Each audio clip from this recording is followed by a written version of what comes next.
Bienvenue sur Philosophie bouddhiste, l'espace où les enseignements anciens rencontrent les défis modernes. Ici, nous explorons la sagesse du Bouddha pour cultiver la paix intérieure, la compassion et l'épanouissement. Il est difficile de croire qu'il y a encore un endroit où l'on peut vraiment se détacher. Les alertes incessantes sur nos téléphones, les conversations autour de nous, les publicités qui surgissent sans cesse, tout cela empêche une véritable pause, une respiration calme dans notre vie agitée. Le monde d'aujourd'hui est rempli de distractions. Des moments qui devraient être remplis de réflexion et de repos sont souvent envahis par des stimuli constants. Le bruit semble omniprésent, des notifications qui poussent à réagir immédiatement, aux conversations qui remplissent chaque espace silencieux. La question est alors, quand avons-nous réellement pris le temps de nous arrêter et de respirer dans un silence réel? Dans un monde où tout va à une vitesse effrénée, il devient presque tabou de faire une pause. Comme si rester dans le silence était une forme de paresse, un manque d'engagement ou de productivité. Nous avons tellement intégré cette frénésie, cette activité constante, que l'idée même de s'arrêter devient étrange, voire inconfortable. Pourtant, dans cette quête continue de remplir chaque instant d'une tâche, d'une pensée ou d'une réaction, nous passons à côté d'une vérité qui attend de percer à travers ce mur de bruit. Il est essentiel de comprendre que c'est dans cette pause, dans ce silence, que l'on peut réellement entendre quelque chose de profond, notre propre voix intérieure. Il n'est pas rare de se sentir épuisé, comme pris dans un tourbillon de sollicitations. Ce rythme effréné, cette course contre la montre, finit par nous épuiser mentalement et physiquement. Nous avons perdu l'habitude de nous reconnecter à cette voix intérieure, ce qui nous rend incapables de vraiment comprendre ce que nous ressentons ou de ce dont nous avons réellement besoin. C'est là que le silence entre en jeu. Il ne s'agit pas de fuir le monde ou de se déconnecter des autres, mais de faire un retour vers soi pour pouvoir mieux apprécier les nuances de notre existence. Pourtant, chaque instant passé dans le calme, loin de la cacophonie quotidienne, est une occasion d'approfondir cette relation avec nous-mêmes. Quand nous cessons de chercher constamment l'approbation extérieure, quand nous arrêtons de remplir chaque espace vide avec des distractions, c'est là que nous trouvons la liberté. Ce n'est pas un vide qui nous attend, mais un espace riche et profond où chaque pensée, chaque émotion peut émerger sans pression, sans bruit, et où nous pouvons enfin les écouter avec attention. Il faut comprendre que la recherche incessante du bruit, des notifications, des distractions, est le reflet d'une société qui valorise l'agitation au détriment du silence. Mais ce que nous oublions, c'est que c'est dans ce silence que réside le vrai pouvoir, celui de se reconnecter à soi, celui de retrouver la paix intérieure. Il ne s'agit pas simplement d'arrêter d'écouter les bruits extérieurs, mais d'apprendre à écouter ce que nous portons à l'intérieur. Dans cet espace vide, loin des influences extérieures, nous pouvons commencer à voir plus clair dans nos pensées et dans notre âme. En cultivant des moments de silence dans notre vie quotidienne, nous commençons à dénouer les fils du stress, de la confusion et des préoccupations incessantes. Nous ouvrons la porte à la tranquillité et à l'introspection. Nous pouvons enfin ressentir cette paix intérieure qui a toujours été présente, mais que nous avons ignorée à cause de la frénésie autour de nous. En cessant de courir après l'extérieur, nous découvrons que tout ce dont nous avons besoin pour trouver la sérénité se trouve déjà en nous. C'est là, dans le silence de notre esprit, que nous pouvons trouver la clarté et la sagesse nécessaires pour avancer. Le silence est bien plus qu'une simple absence de bruit. Il est un espace fertile pour la croissance personnelle. Au fur et à mesure que nous apprenons à embrasser ce silence, nous trouvons la force de nous libérer des distractions extérieures. Ce n'est pas un retrait, mais un retour à l'essentiel, une reconnexion avec notre véritable soi. Il est possible de trouver dans ce silence une liberté inouïe, celle de ne plus être guidé par des voix extérieures, mais de faire émerger la sienne propre. La solitude est souvent mal comprise. Dans une société qui valorise les interactions sociales, l'idée d'être seul peut paraître déstabilisante, voire dérangeante. On associe trop souvent la solitude à la tristesse, à l'isolement ou au rejet. Pourtant, la solitude ne doit pas nécessairement être perçue ainsi. La solitude, loin de symboliser un vide ou une absence, est un espace sacré de connexion avec soi-même, un moment pour se retrouver, pour s'aligner avec son essence. En revanche, la solitude émotionnelle, cette sensation de vide intérieur, provient d'un manque de lien authentique avec soi-même et les autres. C'est ce qui nous fait croire que l'isolement est synonyme de souffrance. La solitude, lorsqu'elle est embrassée avec une vision claire, devient un terrain de guérison, un lieu où l'on peut se ressourcer. C'est dans ces moments d'isolement volontaire que l'on peut enfin entendre la voix intérieure qui, trop souvent, est étouffée par les distractions extérieures. Ce n'est pas une fuite, mais un retour à soi. La solitude est un cadeau qui nous permet de nous reconnecter à notre essence, de faire un point sur notre vie, de poser des intentions.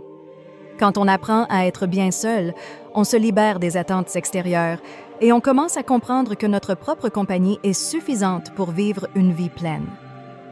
La solitude émotionnelle, quant à elle, est un autre phénomène. C'est cette sensation de déconnexion, de ne pas appartenir, de ne pas être vu ni compris. Elle surgit souvent lorsqu'on cherche désespérément à combler un vide intérieur avec des interactions superficielles.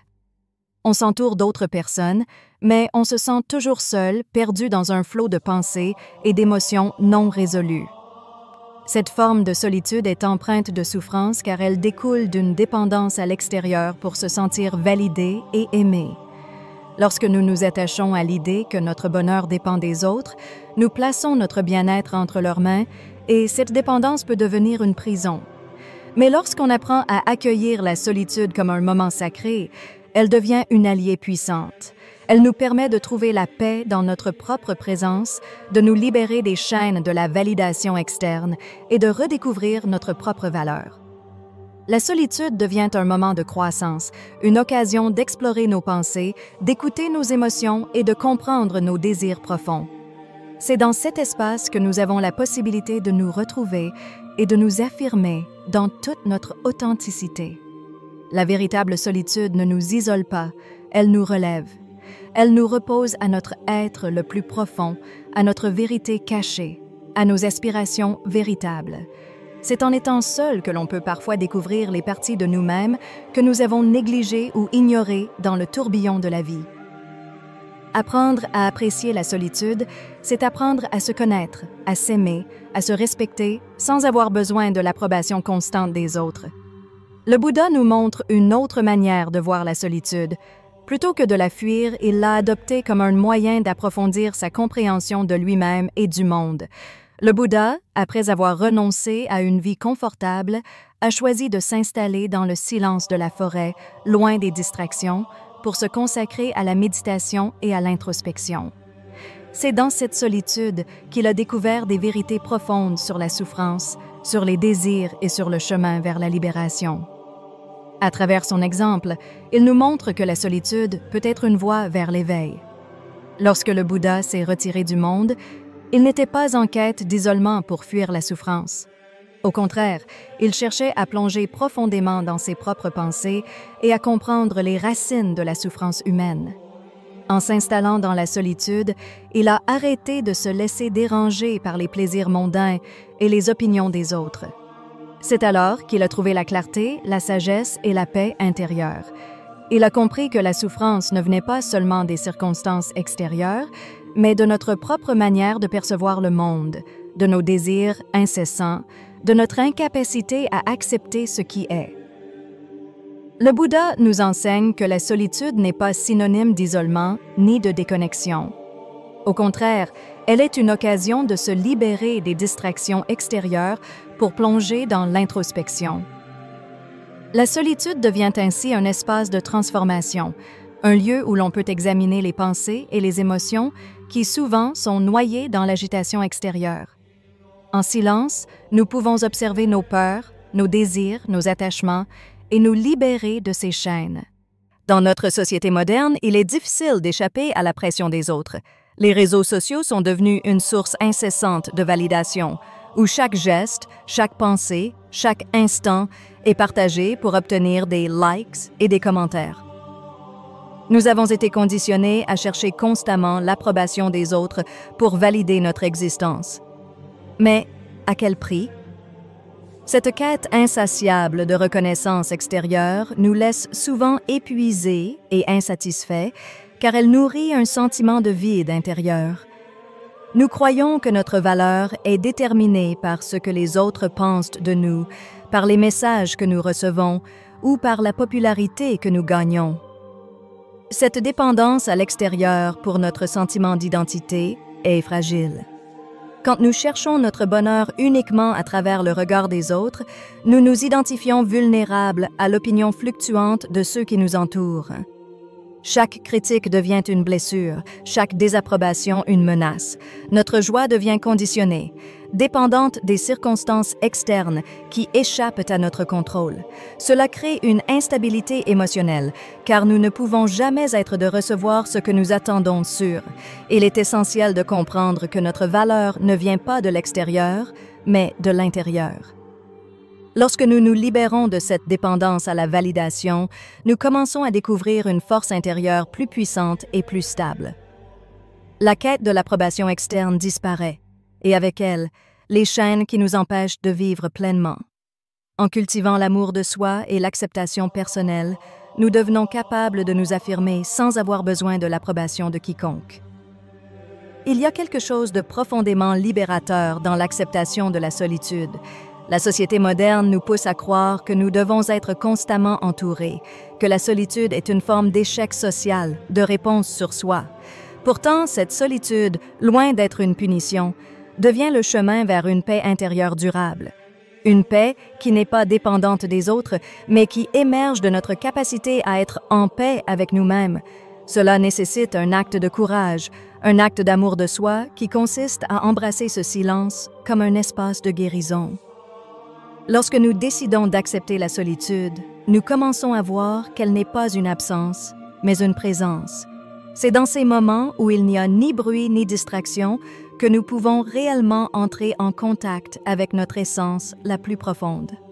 Trop souvent, nous remplissons nos vies de bruits inutiles, de distractions et de relations superficielles, espérant que quelque part, quelqu'un ou quelque chose comblera ce vide intérieur. Mais en vérité, ce vide ne peut être comblé que par nous-mêmes. Il est dans la solitude que nous pouvons commencer à découvrir notre propre valeur, sans les filtres des attentes sociales ou des jugements extérieurs. L'acceptation de la solitude est un acte de résilience. Ce n'est pas fuir le monde, mais plutôt se retirer suffisamment pour se comprendre soi-même, pour explorer nos pensées et nos émotions avec honnêteté et bienveillance. Dans ce silence, nous pouvons enfin entendre notre propre voix sans interférence, sans chercher à répondre aux besoins des autres. C'est un moment d'introspection où nous pouvons réfléchir sur ce que nous avons vécu, ce que nous désirons et ce que nous devons encore guérir. Au lieu de fuir nos émotions dans les distractions, nous choisissons de les observer, de les accepter et de les comprendre. Le monde nous pousse constamment à performer, à atteindre des objectifs, à être productifs. Mais la solitude nous invite à ralentir, à ne rien faire et à simplement être. Dans cette lenteur, nous découvrons que la vraie paix ne réside pas dans ce que nous accomplissons, mais dans la manière dont nous vivons chaque instant. C'est un retour à l'essentiel, à la vérité brute de notre existence. Et à mesure que nous apprenons à apprécier cette solitude, nous découvrons que la paix intérieure ne vient pas de l'extérieur, mais de notre capacité à être pleinement présente avec nous-mêmes, à accepter nos imperfections et à nous aimer tels que nous sommes. À travers l'acceptation de la solitude, nous développons une relation plus profonde avec notre propre être. La solitude devient alors un lieu de ressourcement, un sanctuaire intérieur où nous pouvons guérir et grandir. C'est ici que nous faisons l'expérience de notre propre entreprise, que nous pouvons nous libérer des attentes des autres et redécouvrir nos désirs authentiques. Ce processus peut être difficile au début, car il demande une lâcher-prise et une acceptation de ce qui y est, sans chercher à changer immédiatement les choses. Mais au fur et à mesure que nous apprenons à être seuls, nous découvrons que la solitude est un moyen d'accéder à une joie plus profonde, une joie qui ne dépend de rien d'autre que de notre propre présence. En sélectionnant la solitude, nous nous donnons l'opportunité de nous reconnecter à notre propre âme, à nos propres désirs et à notre propre sagesse. Nous ne sommes plus définis par les autres ou par les attentes extérieures. Nous devenons les architectes de notre propre bonheur, capables de créer un monde intérieur paisible et équilibré, quel que soit le tumulte extérieur. Ce chemin vers la paix intérieure commence par l'acceptation de notre solitude, un acte de confiance envers nous-mêmes et envers la vie. La pleine conscience, ou mindfulness, est souvent associée à la pratique de la méditation. Mais la véritable conscience va bien au-delà de quelques minutes de silence chaque jour. C'est un état d'être, une manière de vivre qui implique une attention totale à chaque instant, à chaque respiration, à chaque pensée, sans jugement. Et c'est dans la solitude que nous pouvons vraiment commencer à cultiver cette pleine conscience. Dans un monde où tout semble pressé et bruyant, la solitude offre un espace sacré pour pratiquer l'art de la pleine présence. La solitude nous offre la possibilité de nous recentrer. Quand nous sommes seuls, nous pouvons observer notre propre esprit sans distraction. Nous pouvons prendre conscience des schémas de pensée qui nous traversent, des émotions qui se lèvent et se dissipent. Plutôt que de nous laisser emporter par nos pensées ou de réagir de manière impulsive, la solitude nous permet de prendre du recul et de simplement observer. Chaque pensée devient une invitation à l'observation, chaque émotion une occasion de mieux nous comprendre. Il ne s'agit pas de supprimer ces pensées ou de les juger, mais de les accueillir avec bienveillance, comme elles viennent, sans s'y attacher. La pleine conscience en solitude consiste à être présente avec ce qui est. C'est s'asseoir avec nos émotions, les accepter sans chercher à les changer ou à les fuir. Cela peut être inconfortable au début, surtout si nous avons l'habitude d'éviter certaines émotions ou de remplir chaque instant de distraction. Mais c'est dans ce vide, dans cet espace d'absence de distraction, que nous pouvons vraiment commencer à entendre notre voix intérieure, ressentir à ce qui se passe vraiment à l'intérieur de nous. En étant présents avec nos pensées et nos émotions, nous apprenons à comprendre leur nature éphémère et à ne plus les laisser nous gouverner. Lorsque nous pratiquons la pleine conscience dans la solitude, nous commençons à réaliser que la souffrance n'est pas dans le fait d'être seul, mais dans notre résistance à ce moment présent. Nous croyons souvent que la solitude est synonyme de souffrance, mais c'est en elle que nous pouvons découvrir une paix profonde. En apprenant à être totalement présents, nous découvrons que la paix réside dans l'acceptation totale du moment, tel qu'il est. C'est une pratique quotidienne, un retour constant à l'instant présent, sans jugement, sans attente. Chaque instant passé en solitude devient une occasion d'approfondir notre pratique de la pleine conscience. Au lieu de lutter contre les pensées ou les émotions désagréables, nous les accueillons comme des invités, des messages qui nous enseignent quelque chose de précieux sur nous-mêmes. Ce processus peut être difficile au début, mais au fur et à mesure que nous apprenons à être plus présents, nous découvrons une profondeur de paix qui nous échappait auparavant. La solitude devient alors un terrain fertile pour la croissance personnelle et spirituelle. L'amour de soi est un concept souvent mal compris. Dans un monde où nous sommes constamment incités à chercher l'approbation des autres, il est facile de penser que notre valeur dépend de ce que les autres pensent de nous. Mais l'amour de soi ne réside pas dans l'opinion des autres, mais dans la capacité à nous accepter tels que nous sommes, avec nos forces et nos faiblesses. La solitude, dans ce contexte, devient un outil puissant pour cultiver cet amour. En étant seuls, loin des attentes extérieures, nous avons l'opportunité de nous redécouvrir, de nous accepter pleinement. La solitude nous offre un espace d'introspection où nous pouvons observer nos pensées sans jugement. Trop souvent, nous nous jugeons durement, nous croyons que nous ne sommes pas assez bons ou que nous devons changer pour plaire aux autres. Mais dans la solitude, nous avons la possibilité d'observer ces jugements et de les remettre en question. Nous réalisons que notre valeur ne réside pas dans ce que nous accomplissons ou dans l'opinion des autres, mais dans la manière dont nous nous percevons nous-mêmes. L'amour de soi commence par l'acceptation totale de qui nous sommes, sans condition, sans obligation de plaire ou de satisfaire les attentes des autres. Ce processus d'amour de soi n'est pas facile. Il exige de la patience, de la bienveillance envers soi-même et une volonté de s'accepter même dans nos imperfections. Mais à travers cette pratique de l'amour de soi, nous commençons à voir la solitude non comme un fardeau, mais comme un moment précieux où nous pouvons nous retrouver, nous nourrir et nous guérir. La solitude devient alors une forme de soin, un moyen de prendre soin de notre esprit, de notre corps et de notre cœur. En apprenant à nous aimer nous-mêmes, nous pouvons développer une paix intérieure durable, indépendante de l'extérieur. L'amour de soi en solitude est une forme de respect profond de notre propre être. C'est dans ces moments seuls que nous pouvons vraiment nous voir pour qui nous sommes, sans les filtres de la société ou des relations. Nous apprenons à nous offrir la même gentillesse, la même compassion que nous offrons à un ami cher. C'est en pratiquant cet amour de soi que nous pouvons commencer à guérir les blessures de notre passé et à avancer vers une version plus complète de nous-mêmes. La solitude n'est pas seulement un espace pour la guérison ou la paix intérieure. Elle est aussi un lieu où nous pouvons découvrir notre nature, comprendre nos désirs profonds et explorer nos aspirations les plus sincères. En étant seuls, loin des influences extérieures, nous avons l'opportunité de nous connaître véritablement. C'est dans ce silence que nous pouvons entendre la voix intérieure qui nous guide, une voix souvent étouffée par le bruit du monde extérieur. La solitude devient alors un terrain fertile pour la découverte personnelle. La solitude nous permet de nous détacher des distractions et des influences externes. Elle nous invite à poser un regard honnête sur notre vie, à examiner nos choix, nos croyances et nos valeurs. Parfois, nous vivons nos vies selon les attentes des autres ou selon ce que nous croyons que nous devrions être. Mais c'est dans la solitude que nous pouvons enfin entendre ce que notre cœur désire réellement, sans la pression des normes sociales ou des attentes extérieures.